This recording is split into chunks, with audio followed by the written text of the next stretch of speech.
So roux are very simple. Really, I've got a pan or a pot on medium-high heat. I've got butter and I've got flour. I'm going to combine them in about equal parts. That was about 3/4 of a stick of butter and about the same amount of flour. I like to reserve a little flour just in case we're too thin on the roux. And I'm going to let these melt together. Going to let the butter melt together, and this is going to form a paste. Okay, so we have our roux pretty much complete. It's been cooking now for 5 to 7 minutes or so. Like I said, light, very light on the boil. You can see it's the same color as it was when we started that blonde roux stage. Now, I'm sure there's a fairly scientific measurement between how much liquid to add versus how much roux you need. A tablespoon of roux will thicken a cup of milk. To be honest, I don't really know what it is. I'm sure I could look it up, but I think it's too hard to keep in my head. So what I do, I typically make a little more roux than I think I'm going to need. And then I just set some aside at this stage. Got a little separate dish here. And I'm going to pull, I don't know, a good 3 or 4 tablespoons out. Set it aside here, just so that if my mix ends up being too thin, I can thicken additional milk with this roux, then add it together.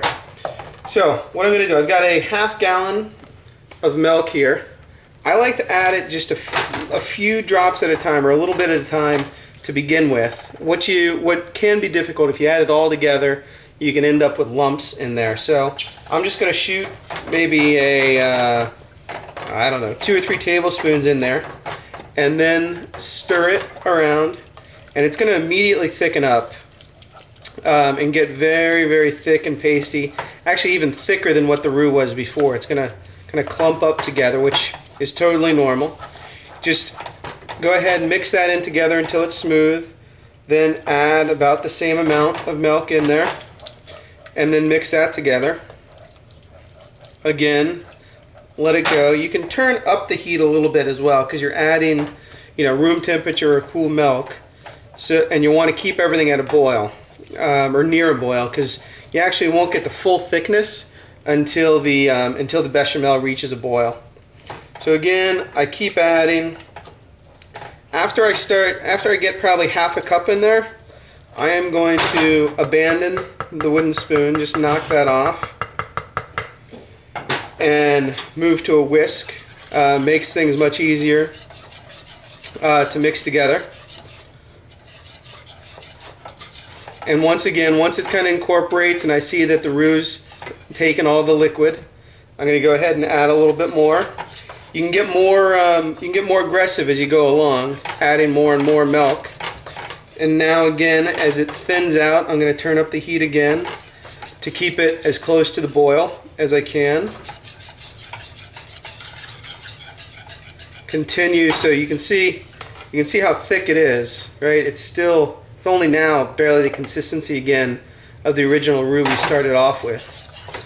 And so let's add some more milk.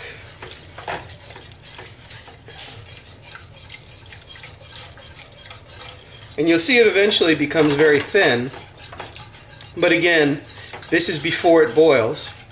So you'll notice as it heats up, it's going to get more and more thick, more and more viscous. And as it does so, you just keep adding some additional milk until it thins out to where it needs to be.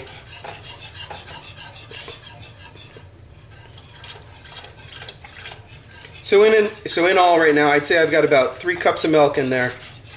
You can see it's pretty thin. It's thicker than the milk on its own, but pretty thin. I'm going to let this come up to a boil and see how we do on the thickness. Okay, so I've let this come up to a boil. You can see as it sits there, I'm getting some bubbles coming up.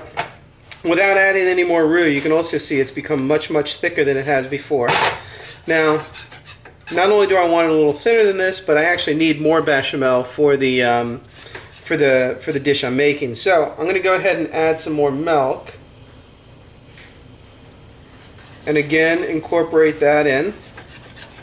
It'll thin it out. It'll again become thicker as it starts to come to the boil.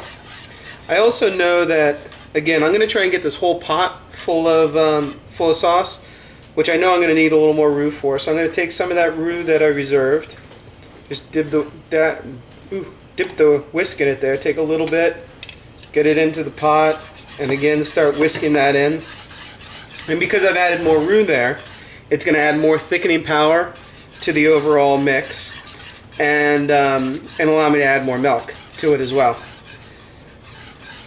Now, for this dish, I'm going to flavor it with some nutmeg and some Parmesan cheese. But this is the same kind of base sauce that I might use for a fettuccine Alfredo dish, and just take it another direction, or maybe add some cheddar cheese, and you can make macaroni and cheese, things like that, with the dish. So I'm going to basically repeat the process I've been going through, adding a little more water, adding a little more roux, until I get it to the amount that I want and the thickness I want. And once we're there, we'll take another look. Okay, so I've got my bechamel now to the right consistency and the right volume that I want. Just like everything else, I'm going to salt and pepper, probably 2 or 3 good pinches of salt in there, several grinds of fresh pepper, and then again, one of the flavors that is throughout this dish is some of the grated nutmeg. So I'm going to go ahead and grab that same clove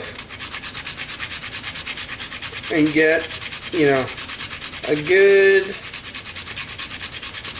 maybe 1/4 teaspoon, 1/2 teaspoon in there. You're going to want to be able to see the little flecks of nutmeg running through the sauce. And then I'm also going to hit it with about 1/4 cup of Parmesan cheese. I'm going to mix that in, stir it well with the whisk so it incorporates throughout, and then I'm just going to take it off the heat.